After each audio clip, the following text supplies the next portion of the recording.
it's just done. Yeah. But we're going into 2 DDDs and an Ike and a Pikachu. Yes, with Brayze and Volviga versus are they Recursi0n and Macvanish. Macvanish, yes. Yeah, so it's double DDD versus an Ike and a Pikachu. So the double DDD is a combo that Volviga and Brayze usually do in doubles. I've seen them do it before. Can you explain a little bit about their interactions and stuff they like to do? Well, as you know, the DDD's neutral B that sucks in someone, and if you suck in your teammate can instantly do an aerial out of the star that gets shot out. Yep. And of course, all the Gordos that are flying everywhere. Yeah, the Gordos especially. We should be looking out for those, but Volviga already SDing a single stock, but that should not be that big of a deal if they manage to come back. And it's all about the Gordos in this matchup. Yes. So it's kind of hard actually, because Pikachu, I feel like Pikachu kind of has a hard time against the Gordos. Well, Pikachu of course has a very strong combo game, so once he's in, he can very easily just go for the infinite loops with the, what is it, the nerves I believe it is. Yep. He can bring DDD from 0 to 70 if he gets one of those. Yeah, with the lightning loops, or, well, Pikachu has a little bit less lightning, but Recursi0n has already done those before in bracket against us, so we are aware of how good Recursi0n is on those. He can definitely get... Almost the double SD, but they've been able to recover from it. The Nair taking the stock from Pikachu. Yep, there's 2 DDDs in high percent, but those are heavy penguins, they don't really die that easily, so... So true, and I mean, it's just more rage on board for them. Yeah, currently. exactly, so if one of the DDDs currently hits a forward smash, we might see someone end up in a different dimension, but they die at the same time. Yes. They don't use the rage at all. Then again, what could they have used it on? I mean, both our opponents almost just died right before we said that, like, they were at very low percentages. Yep, and I would give the advantage to Macvanish and Recursi0n at the moment, because that Pikachu can do some sick combos. There we almost saw that lightning loop up tilt to Nair that he's so well known for. Here we go again, look at the right on your screen. Oh, he messed up.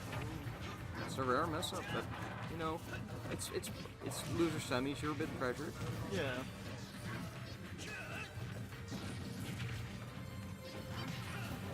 So one of the things I like about this Pikachu and Ike combination is that Ike is really able to finish up most of the percentages that Pikachu tacks on. Like Pikachu does amazing damage on low percentages, and meanwhile Ike just swings around his big sword and gets some easy kills early, and that can be huge for them. Yeah. But at this point, this percentage is pretty awkward for both of them, as you can see. Oh, and that's not good. That's not good. Almost a team kill. Yep. But they managed that's the downside of 2 of those big characters. Yeah, they can easily hit each other instead of their enemies too. Big chunky penguins. Especially with all those Gordos flying around everywhere. Oh, whoa, that one flying right there, and it's just like commentating a football match or something like it. But, you know, I think Brayze and Volviga kind of managed to sneak their way back into this game if they can just kill the Pikachu Recursi0n right now. Oh, that's not good. Unfortunate. Yep, so that's Brayze. Oh, managing to sneak in an early kill on Ike. If he can sneak in another kill on Recursi0n, then this could go either way. It's just a very close game at this point. They've really been able to bring it back. It's just, now it's all about how well Macvanish can play with his giant sword against those Gordos, but you know, I've heard some DDD players talk about this matchup. They think it's pretty good for DDD. Oh, reading the roll in. Yeah, that forward smash would have definitely killed if it were the tip, but the hilt, that does not knock away as far at all. So, like, at the moment I'm looking at Macvanish like, how can he finish this off quickly? Because, you know, DDD is kind of scary. Yeah. That was smart, mixing it up. Oh, and he up air takes it. He gets a nice up air, and that's a pop off. That's a pop off worthy. That was nice. My friends told me about DDD, so I'm excited to see what's going to happen when we're going to see some big, heavy guns here from the Ganondorf. That's exciting because I know what Ganondorf does in singles, and I know what he can do in doubles. I mean, he has a huge sword. He's definitely going to use it. Oh, yes, and there's gonna be... Oh, and he manages to make it back. That upbeat. It's a little bit better than I expected. Yeah. At least he was able to snap the ledge. I mean, it would not have happened with the B of Ike. Yep. But DDD manages to make it, or Ganondorf manages to make it back, but gets knocked out pretty quickly after. Yeah. And you know, that's one of the struggles you have with Ganondorf. You kind of die easily, and you kind of get gimped easily. And then it's just a question of how long can you manage to hit those smash attacks before dying yourself. Yeah, exactly. You just have to keep the stage control, otherwise it's very difficult for Ganondorf. Especially in doubles.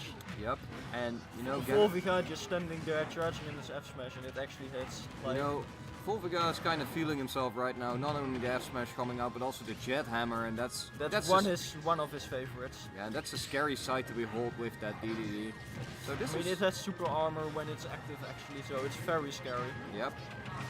And you know, even if you don't want to get hit by it, it still covers like 25% of the stage. So now you have 3 people on a smaller part of the stage. DDD doesn't mind that because Gordos, that's a forward smash on that Pikachu.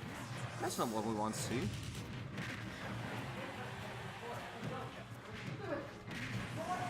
This game is very much in favor for Volviga and Brayze, way better than the first one, and that's a suicide from the Ganondorf, from Macvanish. Questionable one, I would say. I don't think he did it on purpose.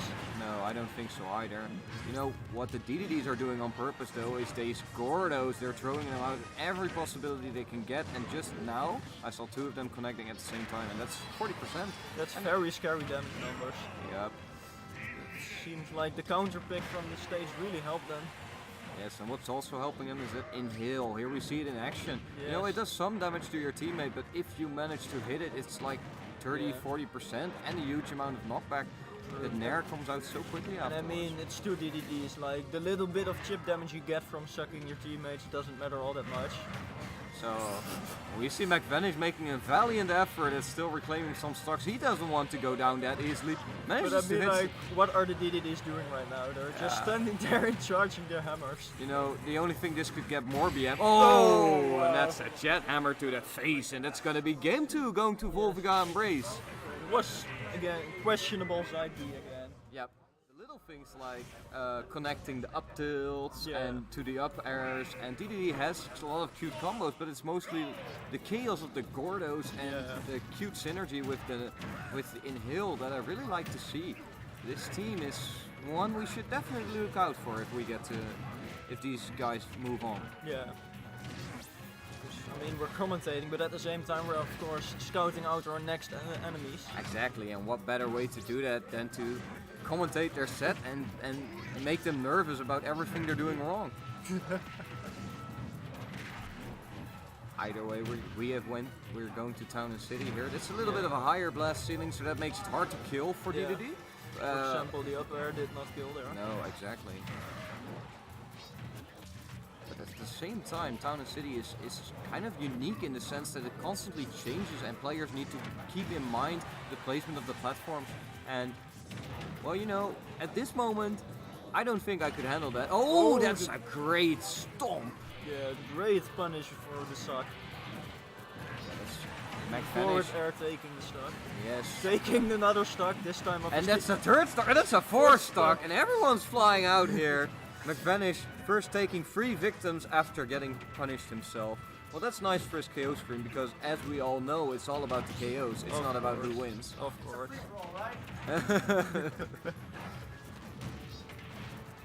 So, what can Recursi0n do here with his Pikachu? He's racking up the damages. That's 69% on one of the DD, and that's a chaotic offstage situation, and that's not one that Ganondorf excels at all. No. Very unfortunate for Ganondorf. Oh, and there's that fearsome sword. You know, what I'd like to see Macvanish do a little bit more is just throw out the smash attacks. Yeah, just stand there, threaten like the DDDs are doing at some point. Yeah, exactly. So the point, you know, we would in doubles we call Ganondorf kind of like the point. He's kind of the guy you want to play around. Yeah. And he charges smashes, and you try to get the others in there. Like as Pikachu, you try to move in such a way that you force the enemy into the forward smash or the up smash of Ganondorf.